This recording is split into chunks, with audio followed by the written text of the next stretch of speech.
নমস্কার বন্ধুরা, শুভ সকাল। কেমন আছো তোমরা সকলে? আশা করছি সকলেই খুব ভালো আছো। আর এখন হচ্ছে সকালবেলা, আর এখন ঘড়িতে বাজে হচ্ছে সকাল 9:30।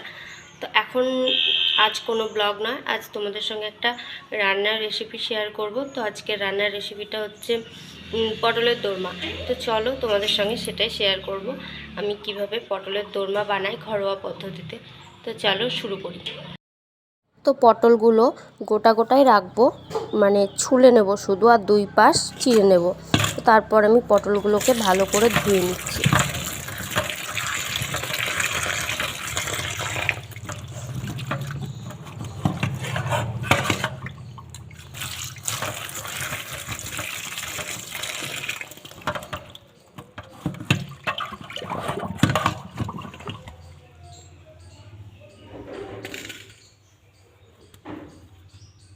তো এখানে দেখো, আমি পটলের দোরমা বানানোর জন্য মশলা রেডি করে নিয়েছি। এখানে রয়েছে হচ্ছে তোমার আদা, পেঁয়াজ, রসুন, আর গোটা জিরে, আর পাকা লঙ্কা। আর এখানে রয়েছে মগজ, আর পোস্ত, আর কাজু। তো এগুলো আলাদা আলাদাভাবে আমি মিক্সিতে পেস্ট করে নেব।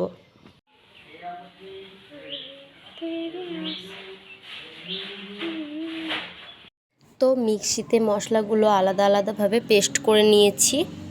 তারপর এখন ধুয়ে রাখা পটলগুলোর উপর নুন আর হলুদ মাখিয়ে নিচ্ছি। আর অল্প একটু নুন হলুদ মাখিয়ে নিলাম, তাহলে পটলটা লবণটা দিলে নরম হবে। তো দেখুন, এখন আমার মাখানো হয়ে গেছে। আর এদিকে আমি কড়াইও বসিয়ে দিয়েছি।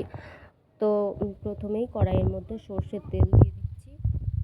তারপর সর্ষের তেলটা গরম হয়ে গেলে এর মধ্যে পটলগুলো ভালোভাবে ভেজে নেব। দেখো কেমন গরম হয়ে গেছে। আমি একটু কড়াই আর তেলটা রেখে একটু ঘরে গেছিলাম, তো এসে দেখছি যে একদম কড়াইয়ের তেল তেতে গেছে আর ধোঁয়া উঠছে। তো দেখো, এখানে আমি পটলগুলো এখন ভেজে নেব।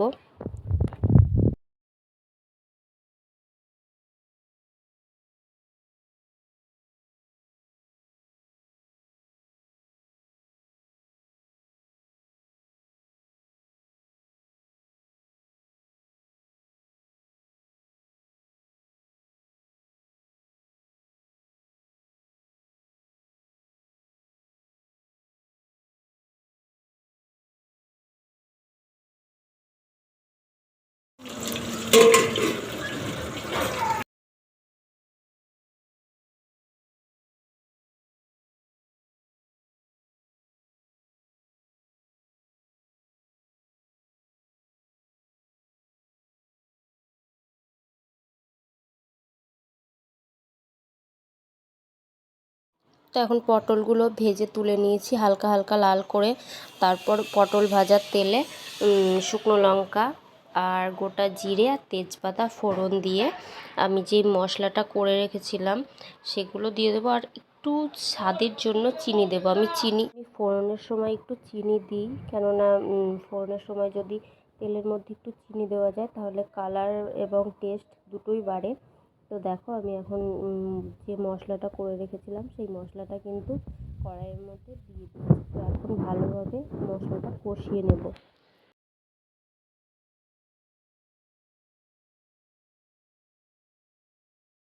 আর এখন কড়াইয়ে দিয়ে দিচ্ছি হচ্ছে পরিমাণ মতো লবণ আর হলুদ। তো লবণটা আমি অল্পই দিলাম, কেননা পটল যেহেতু অল্প, তো সেই জন্য আমি লবণটা একদম সামান্য দিয়েছি। আর বেশি লবণ আমি খেতে পারি না, অল্প লবণই আমার, মানে একটু কম লবণ হলে ঠিক আছে, চলে যায়, কিন্তু বেশি লবণ হয়ে গেলে আমি খেতে পারি না। তো দেখো, এখানে আমি ভালোভাবে মশলাটা কষিয়ে নিচ্ছি।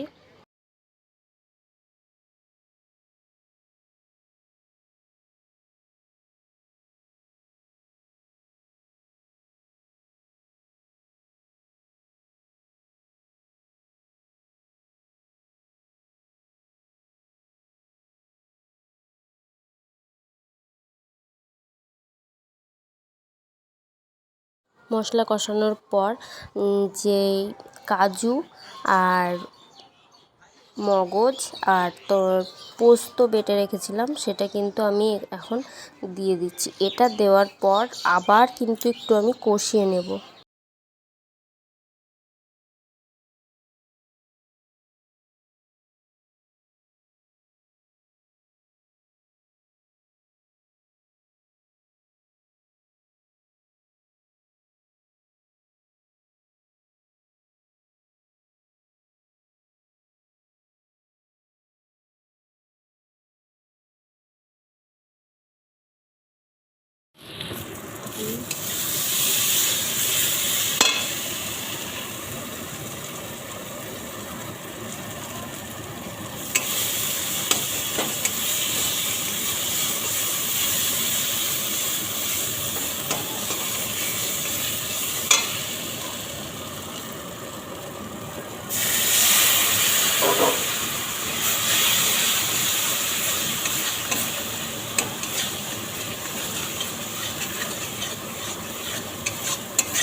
তোমরাও বাড়িতে ট্রাই করে দেখো। তো আজকের মতো টাটা, সবাই ভালো থেকো, সুস্থ থেকো।